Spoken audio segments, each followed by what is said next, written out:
Atma Namaskaram. Siddha Vedam, the Moksha Sutram in English. Chapter 14, Part 1. O teacher, you have said that mind is Guru, that mind is the Vadavriksha, and it is at that foot of that Vadavriksha, the mind, that the Dakshinamurti rests. How is it so? I am eager to hear it rendered in detail. The smoke itself, that expressed in the previous chapter, is the example for the mind as Guru, and that mind is also the Vadavriksha. It is like this: when the smoke is produced and comes up from the fire in the pot, the mouth of the pot is covered and tied up, and at that time there is smoke in the pot. Since the smoke does not come out then, we cannot see it. But even while that smoke subsides in the pot, it is the smoke itself. It is the same smoke that spreads out too. It is only when the smoke thus spreads out that we are able to see the smoke. The smoke that subsides in the pot and spreads outside is one and the same only. Similarly, our mind, when it subsides within and spreads within the outside as smoke, is one and the same mind itself, not two. It is to this mind that thus remains subsided, it is said as Guru. Vadavriksha is the samsara vriksha, which is the world we see. The cause for this is the mind.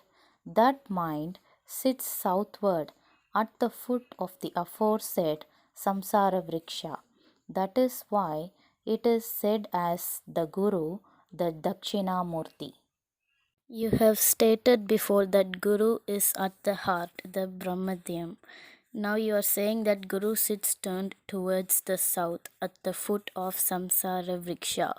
How is it so? Pray tell me clearly about this also. What have you understood by south? If we stand towards east, our right hand side is the south, What is east? the place from where the sun rises. This is entirely wrong. Have you not been born? Would you have any notion of the north, east, south, and west? No, When did you begin to have an idea about these four quarters or directions? after I was born and when I began to have the power of understanding. If you were not born, will you yourself have a form? No, If you don't have a form, will you have any state as either beginning and end, or as north, east, south, and west? no. When did the aforesaid states take place? When the state of I sprang up. Not only that, while you are sleeping, do you have any state above said? No, What is the reason? since the state of I is absent. When did the state of I spring up? It sprang up when I woke. So, to whom do all the aforesaid states belong? They belong to me. Therefore, it is for you that there are north, east, south, west, etc. Hence, can you say your north, east, south, and west? No. Have you studied in a school? Yes. Have you not seen at school the world map? Yes. Where is the north and south portions of that map? The top portion of the map is the north and the bottom one is the south. Which is your top portion? My head. That is why it is said that the top portion is the north. It is our head. It is at Brahmadhyam in the head that the Guru, the mind, sits facing downward at the south, the bottom portion. It is because of this reason that the Guru is said to be Dakshinamurti. I have now understood what is north and south. Pray tell me which is east and west. East means Purvam, which again means in front of. To say in front of is not some substance necessary. Without something, how can we say in front of? If there is no object, we can neither say in front of nor at the back of. But what is it that we always see? We see this world. So, if there is no world, can there be anything? No. Therefore, it is the front of the world that we call East. That is the place of origination. Then, from where does this world originate? It originates from us. From which part of us does the world originate? From our head.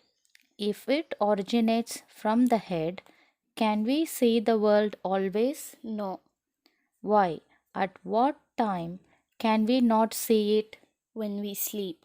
Then, is there any conception of the world? No. Then what happens? Then the world remains inside still.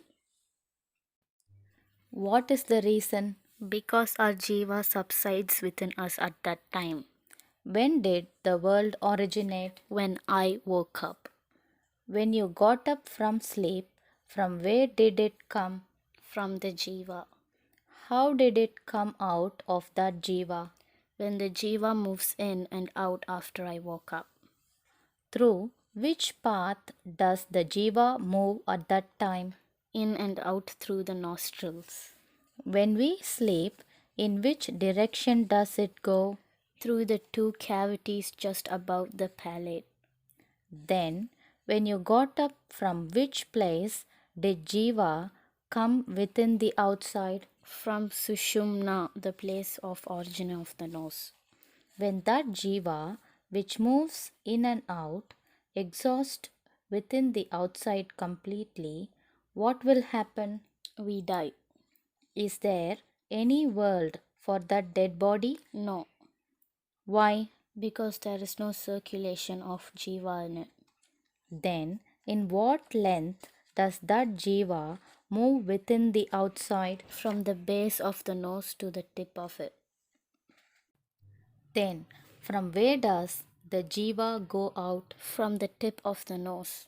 If there is no jiva at the tip of the nose, is there any world? No. Then, what does it become? A dead body. Why? Because there is no jiva. Does the world exist at all times when there is jiva? No. Why? Because the jiva subsides in its origin, the Sushumna. Does the world exist then? No. Thank you. Atma Namaskaram. End of chapter 14, part 1. For those who are willing to get initiation of Siddha Vidya, please contact our Chennai Siddha Vidya Nilayam Trust Head Office at Tamil Nadu, India. The address details are Chennai Siddha Vidya Nilayam Trust, 69 Sivaprakasam Road, Sivanandapuram, Vadamadurai, via Periyapalayam. Postcode 601102. Contact phone number +91 9790600015. Atma Namaskaram.